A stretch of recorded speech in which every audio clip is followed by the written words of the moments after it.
This week on Lips Garage, we're going to do a project update video.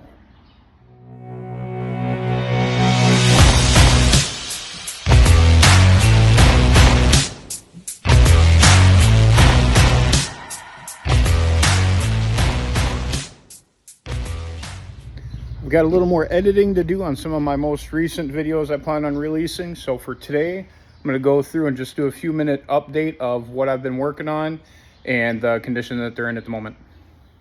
Most recent has been the 1979 Mustang. I've had a couple videos out and I've got a couple videos that I'm editing on this one. Again, it started life as the 4-cylinder automatic. Put the 302 T5 in it, had everything pretty close to being ready. We had it turning over, had some wiring to finish, and we just ran out of time before we went on power tour. When we got back, we started working on it. One of the issues that I was having was the oil pump drive shaft, which is this guy here,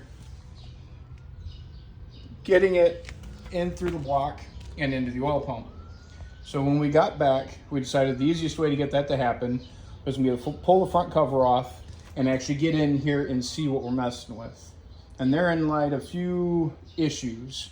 I do not see it laying here at the moment. So when we got in there, there was a little bit of the original drive shaft still in the oil pump. There we go. So I got that pulled out, managed to get the new drive shaft in, and it wouldn't spin. Nothing would turn. So started messing around with a couple other things, got it back in, got the distributor in, and then started rotating the crank to turn the distributor to make sure the oil pump was turning. Once we tried doing that, we only got about half a turn before something would seize up. Now, before we started doing all that, before we left on our trip, I was able to get full rotation of the engine a couple of times over. So, wasn't really sure what happened. A couple ideas were floating around in my head. So we ended up, as you can see, pulling the engine and transmission out. Now, this is the part that got me a little bit goofy. In all my years of working on engines, I've never seen this before.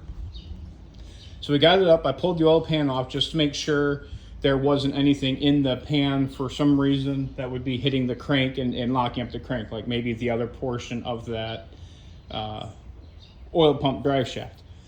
Nothing was in there. So what I did is, first thing we tried was pulling the spark plugs out, because that was the first thing we changed after we had it turning over, making sure the application was correct, the spark plugs weren't too far in the hole, making sure there wasn't any impact damage on the end of the spark plug, making sure there wasn't anything on the piston. All that seemed good. Tried it. It still locked up that half and half.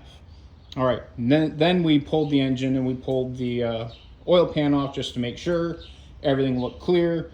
Rotated it. Got half turn forward, half turn back, and it would still get in that lock point.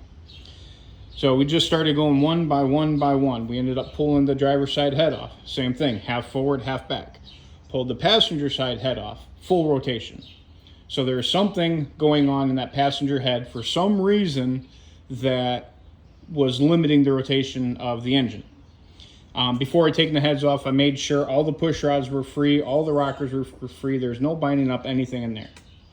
And then yesterday, just for kicks and giggles to see where we're at, put the heads back on, put the push rods back in, tighten down the rockers. Nothing's torqued to spec, but just to get an idea, and the thing rotates freely. So my best guess, as far as anything goes, had I not pulled apart to mess with that drive shaft, I wouldn't have pulled everything out looking to see where the hangup was. Once I got everything apart, I got the drive shaft back in there and realized that oil pump is locked up tight, like way tight, will not move. So I've got to replace the oil pump. Had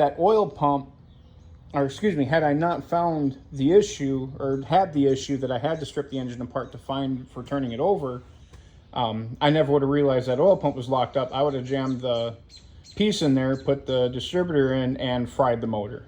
So for whatever that was, made me discover the issue with the engine. So where we're at right now, I've got an oil pump on order. I got some gasket kits on order. We'll get a new oil pump put in, make sure it spins freely, and we will get the drive shaft and the distributor not put in per se, but mocked up, making sure everything works. When we turn the crank, it turns the cam, turns the distributor, and turns the oil pump. That point, we'll put the pan back on it, put the engine transmission back in the car, again. We're getting really good at it. And then I'll go through about resealing the top end. So other than that, we did put the regular Mustang wheels back on for the sake of pushing, moving things around. I do like the look. It's not that I'm against it. I just like the muscle car look of the other ones better. In the meantime, we did get an 83 parts car that we're going to pull pieces for the interior out, get the rear seat fixed, lot better material for the back end, for the hatch area. And then we might start dyeing the interior black as we start getting the rest of it taken care of. But hopefully in about the next 2-3 weeks, this thing will be to the point where we're ready to fire it off. The next one we've got an update for is the 1966 Chevy Impala. It's my daughter's car, affectionately named Angel. This one we did take on Power Tour for about 3 days last year. Overall, did pretty good. A couple of the issues that we had with the rear end being a little wore, it sits a little bit low. Somewhere in Ohio, hit a pretty good divot in the highway, dropped down, and a chunk of the highway took one of the mufflers off and sent it to who knows where. So we ended up putting a piece of straight pipe on just to get it moving around and get it finished. And that's the last thing we've done to it. So some of the big things we need to do is new shocks at least. Thinking about doing a set of air shocks just so, if we do a trip like that again, that we can kind of adjust what's going on with the rear. And then I need to get that muffler replaced. The next thing that we discovered on Power Tour is this engine is severely underpowered for the size of this car and the type of driving we want to do. To address that power issue, we've got a couple different things that we're looking at doing. Pardon the mess in my shop here. So that is a standard 350 Chevy small block. Got it from the Iola swap meet a couple years ago. Slowly been working on putting it together, and that's going to be the initial swap. And then somewhere around here in my parts pile, I do have a Chevy Turbo 350 transmission. I'd have to look and see where I've got that one sitting at. That may be that one over there. I don't know. I got too many parts. I got to figure out what's what anymore. So that'll be the step, possibly even this summer yet. Does a couple of different things. One, we've got a set of headers that will go off of it, give it a little bit better breathing, and that allow me to do a little bit more with the exhaust that we picked up for it, get things sitting where we want it. The other thing that we have, which is going to be a little further down the road for several different reasons, a buddy of mine had an engine for sale that he made a deal he couldn't say no to. We picked up a Gen 6 Vortec fuel injected 454. Now the Impalas of that generation did come optioned with the big block. So this will be a fairly easy bolt-in situation. Right now it does still have a factory exhaust manifold, but we'll probably get a set of headers for that. Switch it over to carbureted, so we'll get the correct intake for that. We'll see what we're doing with accessories. Everything should be there. It does have an AC pump, but we did get a vintage air AC kit, so that may be going by the wayside as well. Looking for either a Turbo 400, a 700 R4, or possibly a 4L60 to build, put behind this, give us that fourth gear overdrive. It's a truck motor, so it's a little low on compression. Should give us plenty of torque to have fun though. I tell my kids that's where we live, is in the torque wheelhouse. That's what gives you your burning off the tires and getting you, throw you back at the light. So for now, we'll probably leave it like that. But being the low compression truck engine, that does make the perfect project for maybe throwing a turbo on it later and then not having to worry about much else with the engine. But we'll clean it up, we'll dress it up. Kind of looking to get a set of the Moroso gold valve covers. I think that'll really dress it up and make it a lot more timely as far as the build that we're doing. Number 3 on the list is my 1969 Ford Fairlane convertible. This one we did have on Power Tour about 3 years ago and did pretty well. Made it about 3 days, and then we needed something a little bit bigger, needed some air conditioning, so we ended up renting a van to finish the trip out. So I have been playing with a few things. I did try the new paint that I had painted it. We put a little bit of clear coat on it just to see. I was doing another project, had some leftover clear, and I really hate how much better that looks just having the shiny paint. So not sure how much that translates on the video. But with that being said, one of the things I've been doing is stripping it down and getting it ready to do the official paint job. You can see here where it had a repair prior, and that's just the way that they fixed them back in the day. So I'll be going through cleaning that up as much as I can, you know, tapping it down, getting it sealed up a little bit better. But all in all, not bad. I said a lot better condition than I am for the age. So I got to finish stripping it out, you know, getting the bumpers off, getting everything cleaned up. Eventually I am going to replace the top, but that might be a season or two because those are not cheap and that's not something I do myself. Still working on what seats I want to put on the inside of here. These are factory out of, I think, a Galaxy. Those are like an 05 to 09 Mustang. I do have a couple spare Fox body seats. I've got some out of a Crown Vic that fit really nice, but it didn't give the rear seat access. But I think I'm going to do a rear seat delete in this anyway, so I might put those Crown Vic ones back in because those were super, super comfortable. The other big thing that I'm working on, I've been having issues with the V8 swap you guys had seen with clearance between the exhaust and the clutch mechanism. I did find out, I thought I had sourced the correct manifolds for it, but apparently they were from an automatic, not from a manual. The manual ones are shaped different. So the easy fix on that would be to go aftermarket and have a kit for about $500 through Summit that is made specifically for these to go around, like say power steering pump, the Z-bar, all that. Complete kit front to back. That's the easy way. That's not the way I'm going to do it. Instead, I pulled the engine and transmission back out. Again, I'm sensing a pattern here. Now, this here is the 351 Windsor and the 3-speed manual that I pulled out. You guys had a video series that saw me put all this back in. One of the reasons I decided to pull this engine out is in my infinite wisdom, when I was setting, tuning, trying to get it ready to go last year, I was just doing water in the block and I forgot to drain it. And right here you can see where it punctured out a casting core. Now I've taken a look at what I can with everything still on. Does not look like there's any damage to the block itself. It'd just be a matter of driving a core back in and then slapping it back together. Again, not gonna go that route.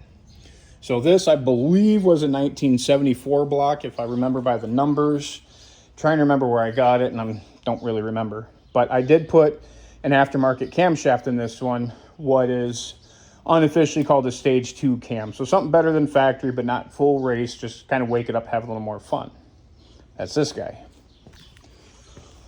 This one here is a 1969 351. This was a running engine. I did pull this out of a Mustang at another shop I was at for a short period of time. So I was originally going to put this in another project, but found that there are a few issues. One, it did have some water intrusion in it, so I wanted to get all of that cleaned up. Did have an issue. Fords are really, really susceptible to having busted water pump bolts and such. So I got a few of those I need to clean up, although it's not as bad as I was originally thinking, but it needs some work. But in Ford small block lore, the 351 in 1969 had some of the better flowing factory iron heads for this particular generation. So I'm thinking about robbing the heads off of this, pulling the camshaft out of that one, and then somewhere back here in my box of goodies, I have a 351 that has been bored 60 over, and I think that's sitting back under my shelf over there, so I've got a lot of cleanup to do. So I plan on taking the 60 over bore, putting the aftermarket camshaft in, and then putting the higher flow heads from that guy on there, and then getting an air gap manifold to throw underneath there, getting it all put together. And then I want to take a look at doing a shaker hood conversion onto the Fairlane, because I really like that idea. Never came factory in a Fairlane, but they did have the shaker hood in 351 69 Mustangs, which is where I got the scoop and the spoiler from. Eventually, I want to make a 408 stroker, and I will either try and source a roller engine from like a 95 and up pickup, or I will go back to this block take it to the machine shop, get everything, you know, cleaned, punched out, do probably a 30 over on it, do the 408 stroker kit, replace all the core plugs, everything, and then do a hydraulic cam conversion on it just to make life easier, throw an aftermarket set of heads on, really wake it up, clean it up. These things are really, really easy to make 400 to 500 horsepower on. With that being said, the factory 3-speed was great for the 302, would probably be manageable in the 351 standard, but doing something like that, it's just not going to hold. I've also got a 8-inch rear end in there that I will need to have some fun with. The other thing that I've got sitting somewhere,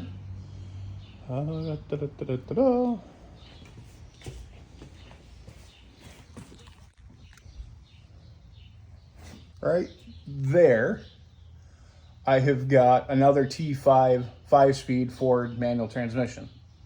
There's two things that I can go about doing. They make an adapter plate that goes between this bell housing and the T5 to be able to use the factory Z-bar setup and all that with the 5-speed manual. It'd keep all my linkage the same, make it really easy to bolt in. Probably not going to do that. The other thing I would have to do would be source a bell housing from another T5 and then convert it over to hydraulic shift, which completely eliminates my exhaust issues. So that will most likely be the way that I go. The problem is that particular conversion plate is like $300. The hydraulic conversion is closer to $1,000 if you buy a ready-to-go kit. Now, with that being said, there might be a way to convert, like say, a Fox body set of pedal assembly to turn it back into a cable clutch, which again does eliminate a lot of the exhaust issues that I'm having. And that's how this one's set up. The issue is with the hydraulic and with the cable clutch, it takes your clutch fork and pulls it to the front to disengage. With the Z-bar setup, and the reason why it's such an interesting situation is the Z-bar setup pushes the clutch fork back to release the bearing. So I really have to decide, do I want to spend a little bit of money now to get it up and running and going and then spend the more money later and just sit on it? Or like Freiberger says, don't get it right, just get it running. Just kind of get up and going. So do I want to, I kind of got my order wrong. Do I want to sit until I can afford the hydraulic conversion or the cable conversion and sit on it and wait for all the parts, or get that adapter plate knowing I'm going to spend more money later just to get this thing in and moving? So I'm kind of in the air. My thought process at this moment is to build that hybrid, the 60 over and everything.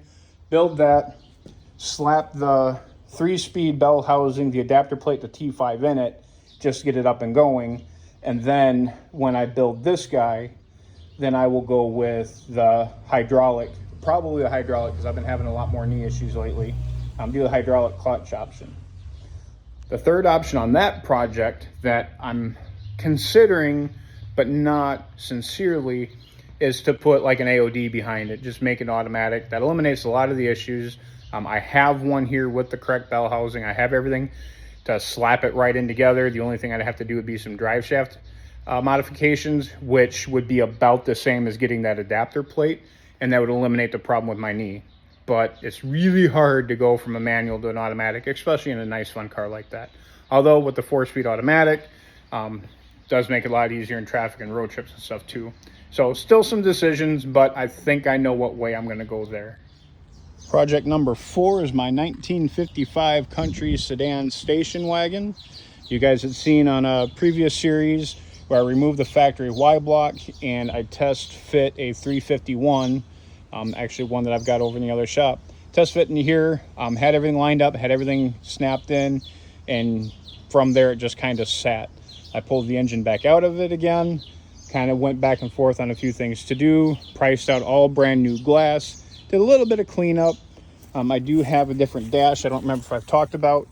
55 was a 1-year option, and the way that, at least during the day, your gauges were lit was sunshine coming down through that bubble there and backlighting the gauges. Really, really cool. But if you're going to be anything at all hot rod, there's really nothing you can do with that. So 1956 did have a panel, which would be either you can order one with aftermarket gauges, or you can make a panel and put your own aftermarket gauges in. Replaces the whole dashboard. It's fairly easy to put in. Some of the issues I've heard about is where that corner piece goes from the dash, goes from the dash into the pillar, that there's some transition issues there that you got to take care of, but nothing too radical.